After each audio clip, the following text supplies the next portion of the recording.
ਇਹਦੇ ਵਿੱਚ ਉਹਨਾਂ ਨੇ ਲਿਖਿਆ ਹੈ ਕਿ ਇਹ ਜਿਹੜੇ ਕਿਸਾਨ ਨੇ ਮੰਗਾਂ ਨੂੰ ਲੈ ਕੇ ਬੈਠੇ ਹੋਏ ਨੇ। ਸਰਕਾਰ ਦੇ ਨਾਲ ਜਿੰਨੀ ਵਾਰ ਵੀ ਗੱਲਬਾਤ ਹੋਈ ਆ ਇਹ ਜਿੱਦ ਕਰਦੇ ਨੇ ਅੜੀਅਲ ਵਰਤੀਰਾ, ਜਿਸ ਕਰਕੇ ਕੋਈ ਗੱਲਬਾਤ ਸਿਰੇ ਨਹੀਂ ਲੱਗ ਰਹੀ।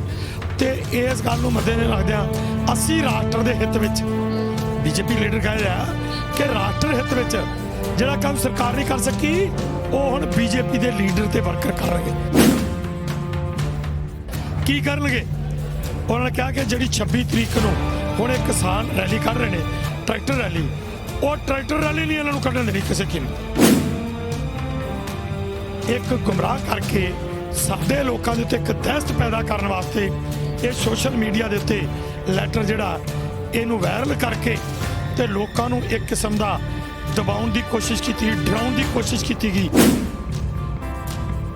ਤੇ ਅੱਜ ਕਹਿ ਦੇਣ ਕਿ ਇਹ ਤਾਂ ਜੀ ਇਹਦੀ ਦੁਰਵਰਤੋਂ ਕੀਤੀ ਗਈ ਹੈ। ਜ਼ਿੰਮੇਵਾਰ ਕੌਣ ਹੈ? ਜ਼ਿੰਮੇਵਾਰ ਬੀਜੇਪੀ ਪਾਰਟੀ ਹੈ, ਕੇਂਦਰ ਸਰਕਾਰ।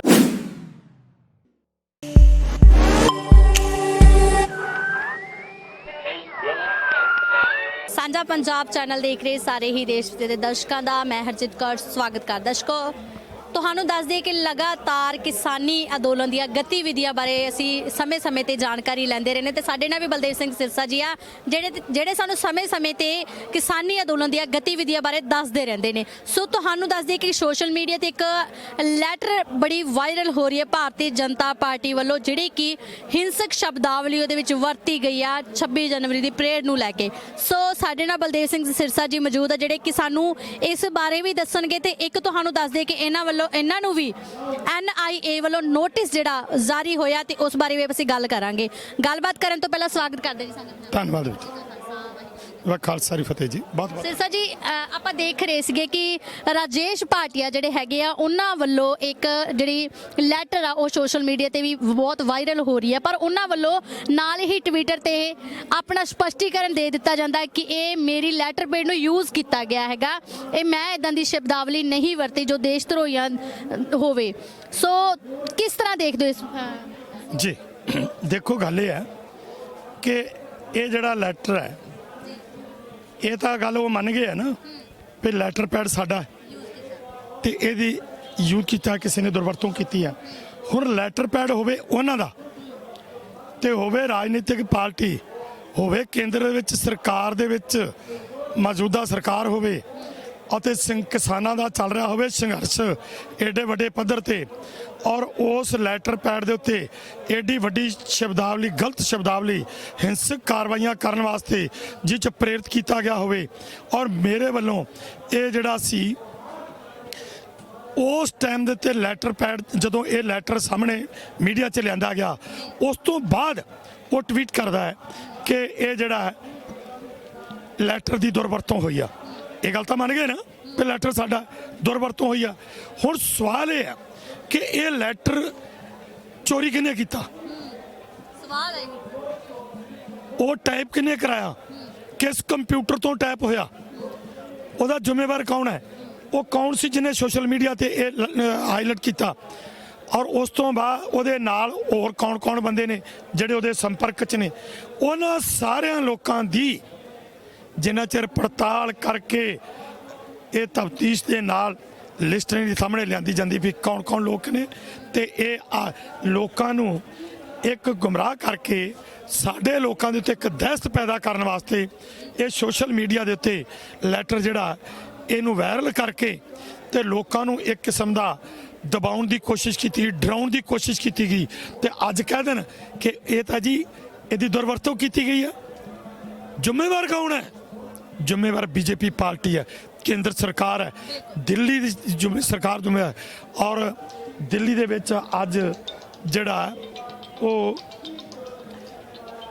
ਕੇਂਦਰ ਸਰਕਾਰ ਪੁਲਿਸ ਜਿਹੜੀ ਆ ਉਹ ਕੇਂਦਰ ਸਰਕਾਰ ਦੇ ਅਧੀਨ ਹੈ, ਉਹਨਾਂ ਦੀ ਜ਼ਿੰਮੇਵਾਰੀ ਬਣਦੀ ਆ ਇਹ ਪੜਤਾਲ ਕਰੋ, ਸਾਰਿਆਂ ਦੀ ਲਿਆਉਣ ਸਾਰੇ ਸਾਹਮਣੇ। ਪਰ ਸਾਨੂੰ ਪੂਰਾ ਸਪਸ਼ਟੀਕਰਨ ਦੇ ਦਿਓ, ਤੁਸੀਂ ਇਹ ਸਾਫ਼ ਸ਼ਬਦਾਂ ਦੇ ਵਿੱਚ ਦੱਸ ਦਿਓ ਕਿ ਇਹਦੇ ਵਿੱਚ ਕੀ ਇਹੋ ਜਿਹੀ ਹਿੰਸਕ ਸ਼ਬਦਾਵਲੀ ਵਰਤੀ ਗਈ? ਇਹਦੇ ਵਿੱਚ ਬਹੁਤ ਕੁਝ ਵਰਤਿਆ ਗਿਆ, ਜਿਸ ਤਰ੍ਹਾਂ ਕਿ ਆ ਤੁਸੀਂ ਵੇਖ ਰਹੇ ਹੋ ਕਿ ਲੈਟਰ ਪੈਡ ਤੋਂ ਨਾ ਮੰਨ ਲਿਆ, ਔਰ ਉਹ ਖੁਦ ਵੀ ਮੰਨਦੇ ਨੇ। ਇਹਦੇ ਵਿੱਚ ਉਹਨਾਂ ਨੇ ਲਿਖਿਆ ਹੈ ਕਿ ਇਹ ਜਿਹੜੇ ਕਿਸਾਨ ਨੇ ਮੰਗਾਂ ਨੂੰ ਲੈ ਕੇ ਬੈਠੇ ਹੋਏ ਨੇ। ਸਰਕਾਰ ਦੇ ਨਾਲ ਜਿੰਨੀ ਵਾਰ ਵੀ ਗੱਲਬਾਤ ਹੋਈ ਆ ਇਹ ਜਿੱਦ ਕਰਦੇ ਨੇ ਅੜੀਅਲ ਵਰਤੀਰਾ ਜਿਸ ਕਰਕੇ ਕੋਈ ਗੱਲਬਾਤ ਸਿਰੇ ਨਹੀਂ ਲੱਗ ਰਹੀ ਤੇ ਇਸ ਗੱਲ ਨੂੰ ਮੱਦੇ ਨਜ਼ਰ ਰੱਖਦਿਆਂ ਅਸੀਂ ਰਾਸ਼ਟਰ ਦੇ ਹਿੱਤ ਵਿੱਚ ਬੀਜੇਪੀ ਲੀਡਰ ਕਹਿ ਰਿਹਾ ਕਿ ਰਾਸ਼ਟਰ ਹਿੱਤ ਵਿੱਚ ਜਿਹੜਾ ਕੰਮ ਸਰਕਾਰ ਨਹੀਂ ਕਰ ਸਕੀ ਉਹ ਹੁਣ ਬੀਜੇਪੀ ਦੇ ਲੀਡਰ ਤੇ ਵਰਕਰ ਕਰਨਗੇ। ਕੀ ਕਰਨਗੇ? ਉਹਨਾਂ ਨੇ ਕਿਹਾ ਕਿ ਜਿਹੜੀ 26 ਤਰੀਕ ਨੂੰ ਹੁਣ ਇਹ ਕਿਸਾਨ ਰੈਲੀ ਕੱਢ ਰਹੇ ਨੇ ਟਰੈਕਟਰ ਰੈਲੀ, ਉਹ ਟਰੈਕਟਰ ਰੈਲੀ ਨਹੀਂ ਇਹਨਾਂ ਨੂੰ ਕੱਢਣ ਦੇਣੀ ਕਿਸੇ ਕੀਮਤ, ਇਹਨਾਂ ਨੂੰ ਭਾਸ਼ਣ ਨਹੀਂ ਕਰਨ ਦੇਣੇ। ਔਰ ਉਸ ਸਮੇਂ ਦੇ ਉੱਤੇ ਇਹ 'ਚ ਸਾਨੂੰ ਦੇਸ਼ ਧਰੋਹੀ ਵੀ ਕਿਹਾ ਗਿਆ, ਸਾਨੂੰ ਜ਼ਾਲਮ ਵੀ ਕਿਹਾ ਗਿਆ। ਔਰ ਜੇਕਰ ਇਹ ਜ਼ਾਲਮ ਲੋਕ ਕੋਈ ਤੁਸੀਂ ਇਹਨਾਂ ਵੱਲੋਂ ਕੀਤੇ ਜ਼ੁਲਮ ਕੀ ਹੈ? ਟਰੈਕਟਰ ਰੈਲੀ ਕਰਨੀ। ਟਰੈਕਟਰ ਰੈਲੀ ਨੂੰ ਰੋਕਣ ਵਾਸਤੇ ਕੋਈ ਵੀ ਉੱਥੇ ਹਿੰਸਕ ਘਟਨਾ ਕੋਈ ਤੁਹਾਡੇ ਵੱਲੋਂ ਵਾਪਰ ਜਾਂਦੀ ਆ ਤੇ ਤੁਹਾਡੇ ਖਿਲਾਫ ਕੋਈ ਕਾਨੂੰਨੀ ਕਾਰਵਾਈ ਨਹੀਂ ਹੋਵੇਗੀ। ਏਡੀ ਵੱਡੀ ਸ਼ਾਦੀ ਦੇਣੀ ਤੇ ਫਿਰ ਨਾਲ ਇਹ ਵੀ ਕਹਿਤਾ ਕਿ ਤੁਸੀਂ ਪ੍ਰਦੇਸ਼ ਕਾਰਜਾਲਿਆ ਤੇ ਨੇੜੇ ਦੇ ਹੋਰ ਜਿਹੜੇ ਕਾਰਜਾਲੇ ਨੇ ਬੀਜੇਪੀ ਦੇ ਉਹਨਾਂ ਦੇ ਨਾਲ ਸੰਪਰਕ 'ਚ ਰਹਿਣਾ ਅਗਲੀ ਰਣਨੀਤੀ ਤਿਆਰ ਕਰਨ ਵਾਸਤੇ। ਏਡੀ ਵੱਡੀ ਸ਼ਬਦਾਵਲੀ ਕੋਈ ਲਿਖੀ ਜਾਣੀ, ਉਹਨਾਂ ਨੂੰ ਕਹਿਣਾ ਤੁਸੀਂ ਜੋ ਮਰਜ਼ੀ ਕਰ ਦਿਓ, ਤੁਹਾਡੇ ਖਿਲਾਫ ਕਾਨੂੰਨੀ ਕਾਰਵਾਈ ਵੀ ਨਹੀਂ ਹੋਊਗੀ। ਇਹ ਤੋਂ ਵੱਧ ਹੋਰ ਕੀ ਖਤਰਨਾਕ ਹੈ? ਇਸ ਤਰ੍ਹਾਂ ਆਪਾਂ ਦੱਸ ਦਈਏ ਕਿ ਜਦੋਂ ਪੰਜਾਬ ਦੇ ਵਿੱਚ ਬੀਜੇਪੀ ਰੈਲੀਆਂ ਦਾ ਵਿਰੋਧ ਕੀਤਾ ਜਾਂਦਾ ਸੀ ਤਾਂ ਉਦੋਂ ਉਹਨਾਂ ਨੇ ਦੇਸ਼ ਧਰੋਹੀ ਦੇ ਪਰਚੇ ਕੀਤੇ ਸੀ ਉਹ ਕਿਸਾਨਾਂ ਤੇ ਜੇ ਅੱਜ ਇਹ ਇਦਾਂ ਦੀ ਸ਼ਬਦਾਵਲੀ ਵਰਤ ਰਹੇ ਕਿ ਇਹਨਾਂ ਤੇ ਇਦਾਂ ਦੀ ਕਾਰਵਾਈ ਨਹੀਂ ਹੋਣੀ ਚਾਹੀਦੀ। ਮੇਰਾ ਇਹੀ ਕਹਿਣਾ ਹੈ ਕਿ ਅਸੀਂ ਤਾਂ ਹੋ ਗਏ ਦੇਸ਼ ਧਰੋਹੀ, ਕਿਸਾਨਾਂ ਦੀਆਂ ਮੰਗਾਂ ਮੰਨਣ ਵਾਲੇ ਜਿਹੜਿਆਂ ਨੂੰ ਕਿ ਸਾਨੂੰ ਅੱਜ ਤੱਕ ਜਿੰਨੀ ਵਾਰ ਮੀਟਿੰਗਾਂ ਹੋਈਆਂ ਨੇ ਹਰ ਮੀਟਿੰਗ ਕਹਿੰਦੇ ਆ ਵੀ ਤੁਸੀਂ ਤਾਂ ਕਿਸਾਨ ਹੋ, ਤੁਸੀਂ ਬਹੁਤ ਪੀਸਫੁਲ ਤਰੀਕੇ ਨਾਲ ਜਿਹੜਾ ਉਹ ਐਜੀਟੇਸ਼ਨ ਕਰ ਰਹੇ ਹੋ, ਅਸੀਂ ਤੁਹਾਨੂੰ ਸਲੂਟ ਕਰਦੇ ਹਾਂ। ਤੇ ਦੂਸਰੇ ਪਾਸੇ ਜਦੋਂ ਪਿੱਠ ਪਿੱਛੇ ਸਾਨੂੰ ਕੀ ਕਹਿੰਦੇ ਨੇ? ਅੱਤਵਾਦੀ, ਤੰਕਵਾਦੀ, ਦੇਸ਼ ਧਰੋਹੀ, ਪਾਕਿਸਤਾਨੀ, ਨਕਸਲਾਈਡ, ਚਾਈਨਾ ਦੇ ਸਪੋਰਟਰ, ਸਾਨੂੰ ਕੀ ਕੁਝ ਕਹਿ ਰਹੇ ਨੇ। ਤੇ ਸਾਨੂੰ ਇਹ ਜਿਹੜਾ ਕਹਿ ਰਿਹਾ ਸੋ ਇਹਦੇ ਵਿੱਚ ਵੀ ਕਿਹਾ ਗਿਆ ਦੋਹਰੀ ਰਣਨੀਤੀ, ਹਾਥੀ ਕੇ दांत ਦਿਖਾਣੇ ਕੇ ਔਰ ਖਾਣੇ ਕਾ ਔਰ, ਮੂੰਹ ਤੇ ਕੁਛ ਕਰਦੇ ਆ ਬੱਲਾ ਤੇ ਜਦੋਂ ਗੈਰ ਹਾਜ਼ਰੀ 'ਚ ਉਦੋਂ ਕੁਛ ਹੋਰ ਕਰਦੇ ਆ। ਸੋ ਇਹਦਾਂ ਦੀ ਪਾਲਿਸੀ ਹੈ। ਸਿਰਸਾ ਜੀ ਆਪਾਂ ਦੇਖ ਰਹੇ ਹਾਂ ਕਿ ਇੱਕ ਪਾਸੇ ਕੇਂਦਰ ਸਰਕਾਰ ਮੀਟਿੰਗ ਕਰ ਰਹੀ ਹੈ, ਟੇਬਲ ਟਾਕ ਕਰ ਰਹੀ ਹੈ ਪੀਸਫੁਲੀ ਤਰੀਕੇ ਨਾਲ, ਤੇ ਦੂਜੇ ਪਾਸੇ ਉਹ ਐਨਆਈ ਏਜੰਸੀ ਵੱਲੋਂ ਨੋਟਿਸ ਭੇਜ ਦਿੱਤਾ ਜਾਂਦਾ ਜਿਸ ਤੇ ਤੁਹਾਨੂੰ ਵੀ ਨੋਟਿਸ ਆਇਆ।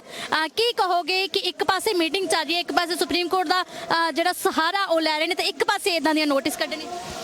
ਮੇਰਾ ਕਹਿਣਾ ਹੈ ਕਿ ਉਹਨਾਂ ਨੇ ਸੁਪਰੀਮ ਕੋਰਟ ਦੀ ਪਹਿਲਾਂ ਉਹਨਾਂ ਨੇ ਆਪਣੇ ਹਰ ਹੱਥ ਕੰਡੇ ਅਪਣਾਏ, ਉਹ ਕਿਸੇ 'ਚ ਕਾਮਯਾਬ ਨਹੀਂ ਆਏ, ਚਾਹੇ ਉਹ ਸ਼ਰਾਰਤੀ ਅਨਸਰ ਹੋਏ ਜਾਂ ਇਹਨੂੰ ਲੰਬਾ ਚਲਾਉਣ ਦੀ ਕੋਸ਼ਿਸ਼ ਕੀਤੀ ਜਾਂ ਹੋਰ ਉਹਨਾਂ ਨੇ ਬੜਾ ਕੁਝ ਕੀਤਾ।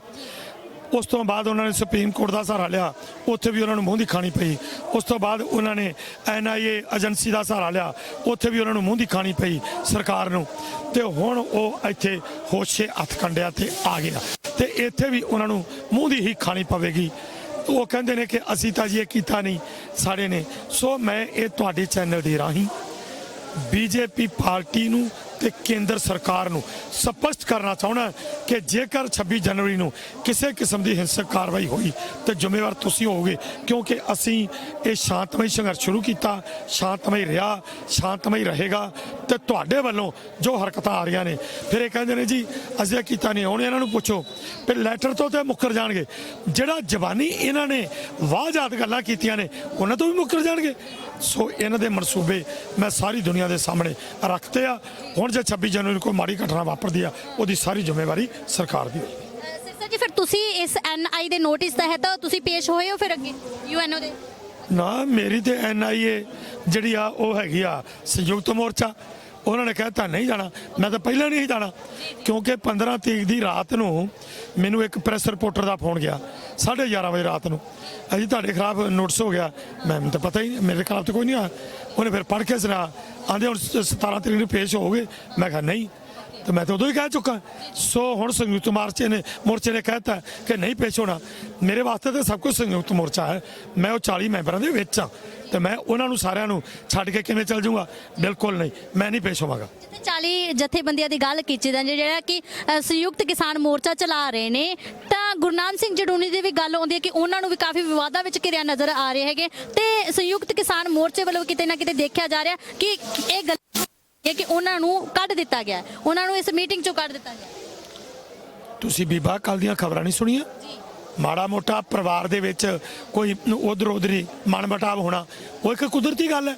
ਏਡੇ ਵੱਡੇ ਪਰਿਵਾਰ ਦੇ ਵਿੱਚ ਕੱਢਿਆ ਨਹੀਂ ਸੀ, ਗਲਤ ਹਾਂਜੀ ਇਹਨਾਂ ਦੀ ਗਲਤ ਸਿਰਫ ਕੁਝ ਸਮੇਂ ਵਾਸਤੇ ਕਿਹਾ ਸੀ ਵੀ ਜਨਰੇਸ਼ਨ ਨੇ ਉਹ ਕੱਲ ਦਾ ਫੈਸਲਾ ਹੋ ਗਿਆ ਉਹ ਤੇ ਅੱਜ ਸਵਾਲ ਕਰਨ ਦਾ ਪੈਦੇ ਕੋਈ ਗੱਲ ਹੀ ਨਹੀਂ ਹੈਗੀ ਉਹਦਾ ਸਵਾਲ ਨਹੀਂ ਅੱਜ ਬਣਦਾ ਉਹ ਅਸੀਂ ਇਸ ਗੱਲ ਦਾ ਸਾਡਾ ਫੈਸਲਾ ਹੋ ਚੁੱਕਾ ਹੈ ਉਹ ਸਾਡੇ ਮੋਰਚੇ ਦਾ ਅੰਗ ਨੇ ਉਹ ਵਿੱਚ ਨੇ ਉਹ ਸਾਡੇ ਨਾਲ ਮੀਟਿੰਗਾਂ ਜਾਂਦੇ ਰਹੇ ਨੇ ਅੱਗੇ ਵੀ ਜਾਣਗੇ ਸਰ ਜੀ 26 ਦੀ ਪਰੇਡ ਦੀ ਗੱਲ ਕਰਦੇ ਆ ਤਾਂ 26 ਦੀ ਪਰੇਡ ਕਿਸ ਤਰ੍ਹਾਂ ਦੀ ਹੋਵੇਗੀ ਦਿੱਲੀ ਦੇ ਅੰਦਰ ਹੋਏਗੀ ਜਾਂ ਬਾਹਰ ਹੋਏਗੀ ਇਹ ਫੈਸਲਾ ਸੰਯੁਕਤ ਮੋਰਚੇ ਨੇ ਕਰਨਾ ਸਮੇਂ ਦੇ ਹਿਸਾਬ ਨਾਲ ਕੁਝ ਵੀ ਹੋ ਸਕਦਾ ਫਿਰ ਬਦਲ ਹੋ ਸਕਦੇ ਨੇ ਬਾਕੀ ਰਾਈਟਰ ਰੈਲੀ ਜਿਹੜੀ ਆ ਉਹ ਜ਼ਰੂਰ ਹੋਵੇਗੀ ਬਹੁਤ ਬਹੁਤ ਧੰਨਵਾਦ ਸੋ ਦਰਸ਼ਕੋ ਇਹ ਸਨ ਬਲਦੇਵ ਸਿੰਘ ਸਿਰਸਾ ਜੀ ਜਿਹੜੇ ਲਗਾਤਾਰ ਸਾਨੂੰ ਕਿਸਾਨੀ ਅੰਦੋਲਨ ਦੀਆਂ ਗਤੀਵਿਧੀਆਂ ਤੋਂ ਜਾਣੂ ਕਰਵਾ ਰਹੇ ਨੇ ਸੋ ਅੱਜ ਜਿੱਥੇ ਭਾਰਤੀ ਜਨਤਾ ਪਾਰਟੀ ਦੀ ਜਿਹੜੀ ਲੈਟਰ ਸੀ ਉਹ ਵਾਇਰਲ ਹੋ ਰਹੀ ਸੀ ਹਾਲਾਂਕਿ ਰਜੇਸ਼ ਭਾਟੀਆ ਵੱਲੋਂ ਇਹ ਟਵੀਟ ਤੇ ਉਹਨਾਂ ਨੇ ਸਪਸ਼ਟੀਕਰਨ ਕੀਤਾ ਪਰ ਲੈਟਰ ਪੈਡ ਉਹਨਾਂ ਦੀ ਸਭ ਕੁਝ ਸਾਬਤ ਹੋ ਜਾਂਦਾ ਕਿ ਉਹਨਾਂ ਵੱਲੋਂ ਹੀ ਗਿਣੇ ਮਿੱਥੀ ਸਾਜ਼ਿਸ਼ ਦੇ ਤਹਿਤ ਕਿਸਾਨੀ ਮੋਰਚੇ ਨੂੰ ਖਰਾਬ ਕਰਨ ਦੀ ਕੋਸ਼ਿਸ਼ ਕੀਤੀ ਜਾ ਰਹੀ ਸੋ ਬਣੇ ਰਹੋ ਸਾਂਝਾ ਪੰਜਾਬ ਚੈਨਲ ਦੇ ਨਾਲ ਲਗਾਤਾਰ ਤੁਹਾਨੂੰ ਕਿਸਾਨੀ ਅੰਦੋਲਨ ਦੀ ਅਪਡੇਟ ਦਿੰਦੇ ਰਹੇ ਤਦ ਤੱਕ ਲਈ ਇਜਾਜ਼ਤ ਦਿਓ ਧੰਨਵਾਦ ਸਤਿ ਸ਼੍ਰੀ ਅਕਾਲ ਪਲੀਜ਼ ਸਾਡੇ ਚੈਨਲ ਸਾਂਝਾ ਪੰਜਾਬ ਨੂੰ ਲਾਈਕ ਤੇ ਸਬਸਕ੍ਰਾਈਬ ਕਰੋ YouTube ਤੇ